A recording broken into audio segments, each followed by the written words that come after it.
बहू, तुमने मेरे शेर जैसे बेटे को गाय बकरी समझ लिया है क्या? हर रोज देखती हूँ, ना जाने क्या घास फूस नाश्ते में परोस देती हो और वो बेचारा चुपचाप खा लेता है। यही मेरा बेटा स्कूल और कॉलेज हलवा पूरी खाकर जाता था। इसकी जो भी इच्छा होती थी बिना कहे मैं पूरी कर देती थी। अब देखो, कुछ कहता नहीं, फिर भी तुम अपने मायके वालों के पास हमारी शिकायत करने से पीछे नहीं हटती होगी। सच कह रही हूं या झूठ? ललिता जी ने अपनी बहू नेहा से कहा। नेहा बोली, मम्मी जी, ऐसा नहीं है कि मैं आपके बेटे की दुश्मन हूँ। कल रविवार था, उन्होंने तेल मसाला बहुत खाया था, इसलिए आज उन्हें मैं हल्का नाश्ता दे रही हूँ। जानती हूँ आप माँ हैं, पर मैं उनका ख्याल आपसे कम नहीं रखूंगी। और आपको ऐसा क्यों लगता है कि बिना बात के अपने मायके में आप लोगों की शिकायत करूंगी? अरे सास और पति तो मेरे ही हैं, उनकी शिकायत करके मुझे क्या खुशी मिलेगी? ललिता जी बोली, रहने दो बहू, जब भी तुम्हारे मायके से कोई आता है या किसी का फोन आता है, कभी तुम्हारे चेहरे पर खुशी नहीं दिखती। घंटों उनसे बातें करती हो, फिर भी जताती हो कि तुम्हें कहाँ फुर्सत मिलती है। हमने भी घर परिवार संभाला है, तुमसे ज्यादा काम करते थे, पर हमेशा मुस्कुराते हुए हर किसी का स्वागत और विदाई करते थे। छोड़ो, मैं भी किसे समझा रही हूँ। इतना कहते हुए ललिता जी खा पीकर अपने कमरे में आराम करने चली गई। नेहा ने जाती हुई सास को देखकर सोचा, सही कहा है किसी ने, जब औरत ही औरत की परेशानी नहीं समझेगी तो किसी दूसरे से क्या उम्मीद लगाई जा सकती है। नेहा बच्चों को स्कूल भेजती, फिर पति को दफ्तर भेजती। पति को भी सास के सामने नाश्ता कराती थी, क्योंकि उन्हें लगता नेहा सबको स्वादिष्ट नाश्ता देती है और उन्हें सादा भोजन देती है। इसी कारण नेहा सबके लिए एक जैसा ही नाश्ता बनाती थी। वो बस अपनों से यही उम्मीद करती थी कि थोड़ी सी परेशानी कोई उसकी भी समझे। जहां गर्मी में हर कोई पंखे की हवा और एसी की ठंडक चाहता था, नेहा पसीने में तरबतर हो जाती थी।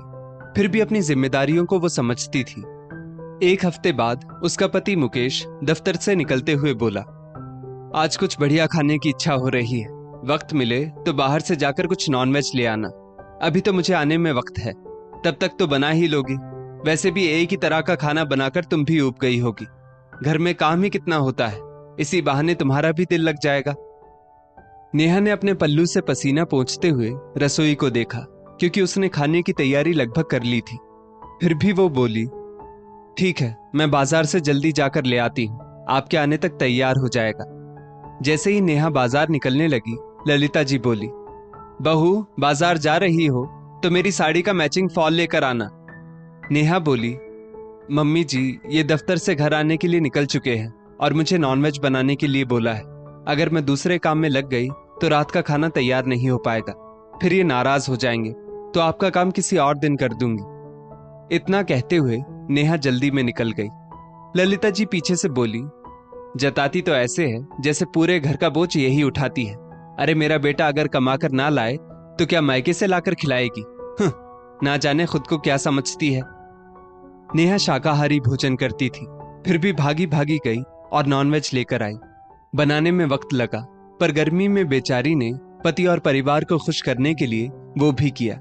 रास्ते से मुकेश ने फोन किया और बोला, बहुत गर्मी है, कमरे का एसी ऑन कर देना, मैं करीब 1 घंटे में पहुंच जाऊंगा। करीब 1 घंटे बाद मुकेश घर आया और आते ही बोला, आज मैं पराठा खाऊंगा, पर डाइनिंग हॉल में नहीं, कमरे में खाऊंगा। कई बार बोल चुका हूं, डाइनिंग हॉल में एसी लगवा लेते हैं, पर तुम हो कि ना जाने पैसे बचाकर किसे देना चाहती हो। इतना कहते हुए वो अपने कमरे में चला गया। नेहा ने सोचा, दिन की सब्जी है, उसके साथ पराठा भी अच्छा लगेगा, तो मैं भी आज पराठा ही खा लूं। उसने पराठे बनाने शुरू किए। बच्चे, पति और सास, सबके लिए उसने 2-2, 3-3 पराठे बनाए। सबको खाना इतना अच्छा लगा कि उन लोगों ने दोबारा मांगकर पराठा लिया। देखते ही देखते सारा आटा खत्म हो गया। नेहा किसी से कुछ नहीं बोली। सब खाकर आराम से कमरे में एसी की ठंडी हवा खा रहे थे। नेहा को भी बहुत तेज भूख लगी थी। जब भी उसे भूख लगती थी तो उसकी बचपन की आदत थी कि उसकी आंखों में आंसू आ जाते थे और उसे अपनी माँ की याद आ जाती है। उसने सोचा, अब कौन अपने लिए फिर से आटा लगाए, तो उसने दिन के बचे हुए चावल लिए और सब्जी के साथ खाने लगी। खाने के साथ साथ उसे नमकीन आंसुओं का भी स्वाद आ रहा था। तभी कमरे से मुकेश की आवाज आई, नेहा, तुमसे इतना भी नहीं हो पाता कि कमरे में ठंडे पानी की 2-4 बोतल रख दो। और ये क्या, अभी तक तुम खा ही रही हो, जल्दी से पानी की बोतल दे देना। एक काम तुमसे सही ढंग से नहीं हो पाता है, ना जाने दिन भर घर में करती क्या हो। इतना कहकर मुकेश ने धड़ाम से दरवाजा बंद कर लिया। नेहा सोच रही थी, यही अंतर होता है अपनी माँ, बहन और सास पति में।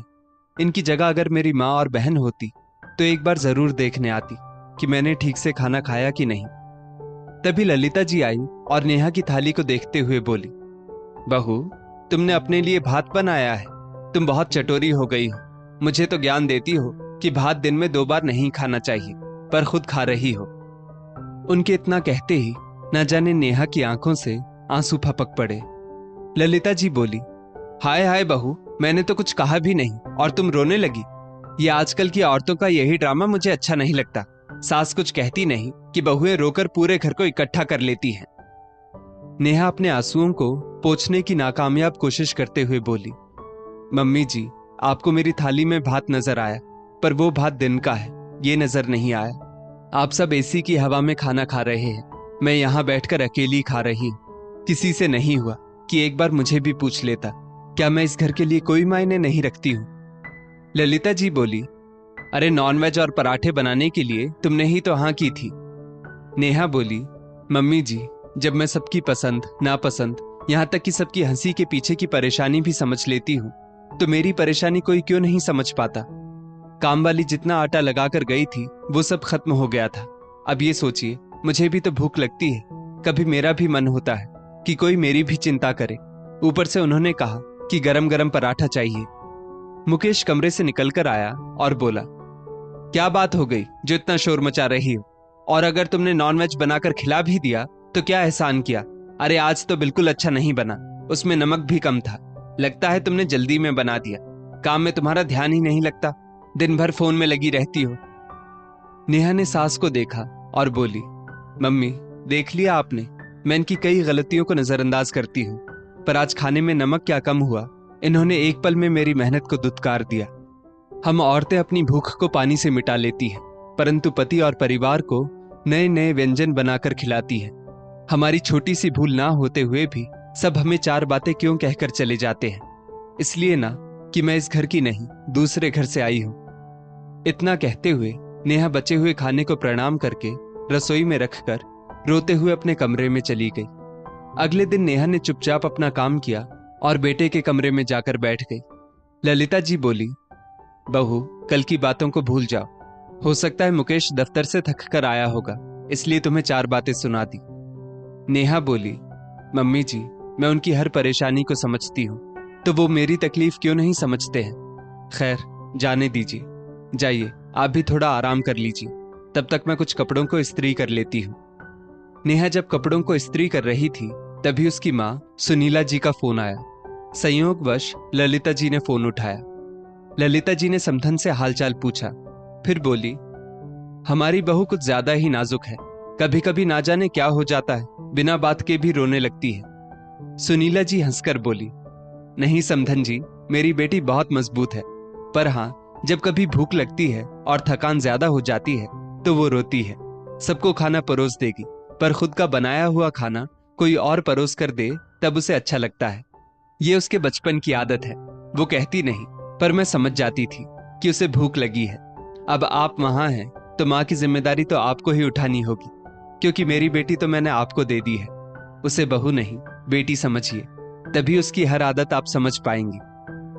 रात को मुकेश चुपचाप खाना खा रहा था। नेहा जैसे ही ललिता जी को खाना देने लगी, ललिता जी बोली, बहू, तुम भी हमारे साथ ही बैठ जाओ और लाओ, आज मैं तुम्हारे लिए खाना लगाती हूं। नेहा ने आश्चर्य से ललिता जी की तरफ देखा तो ललिता जी बोली, तुम सबके लिए इतना कुछ करती हो, तो क्या मैं तुम्हारे बनाए खाने को तुम्हें परोस नहीं सकती? और मुकेश, जब कभी तुम्हें कुछ खाना हो तो एक दिन पहले बहू को बताया करो, आखिर वो भी दिन भर घर के काम में थक जाती है। हम लोग खाने के समय ये भी नहीं देखते कि बेचारी बहू के लिए कुछ बचा है या नहीं। जब ये सबके लिए इतना सोचती है तो इसके लिए सोचने की जिम्मेदारी हमारी भी तो बनती है। सास की बातें सुनकर नेहा की आंखें भर आई। मुकेश को भी अपनी गलती का एहसास हुआ कि कल उसने कुछ ज्यादा ही बोल दिया था। उसने कान पकड़कर नेहा से माफी मांगी और कहा, मुझे माफ कर दो, मैंने ध्यान ही नहीं दिया कि खाते खाते हम कितना खा गए। तुम तो नॉनवेज खाती भी नहीं हो, फिर भी हमारे लिए बनाती हो। मैं बुद्धू। अरे नमक कम था तो ऊपर से डाल लेता। अपने इस बुद्धू पति को माफ कर दो। ललिता जी बोली, बहू ये तो बचपन से ही बुद्धू है, इसे माफ कर दो। अब रविवार को एक वक्त का खाना या तो हम बनाएंगे या बाहर से मंगवाएंगे, पर बहू को एक समय का आराम देंगे। क्यों बहू, अब तो ठीक है? नेहा झट से ललिता जी के गले लग गई और बोली, मम्मी जी सालों लगे, पर आज मैं भी इस घर की हो गई। दोस्तों, सबके घर में एक घटना घटी होगी, पर आपको पता नहीं चला होगा कि बच्चे या पुरुष जब खाने लगते हैं तो कई बार महिलाओं के लिए रोटी कम पड़ जाती है, पर वो कभी शिकायत नहीं करती। लेकिन कभी खाने में कोई कमी रह जाए तो उन पर उंगलियां क्यों उठ जाती हैं? इस स्टोरी को लेकर आपकी क्या राय है, नीचे कमेंट करके जरूर बताइएगा। और ऐसी ही और भी बेहतरीन वीडियोस के लिए हमारा पेज जरूर फॉलो करें।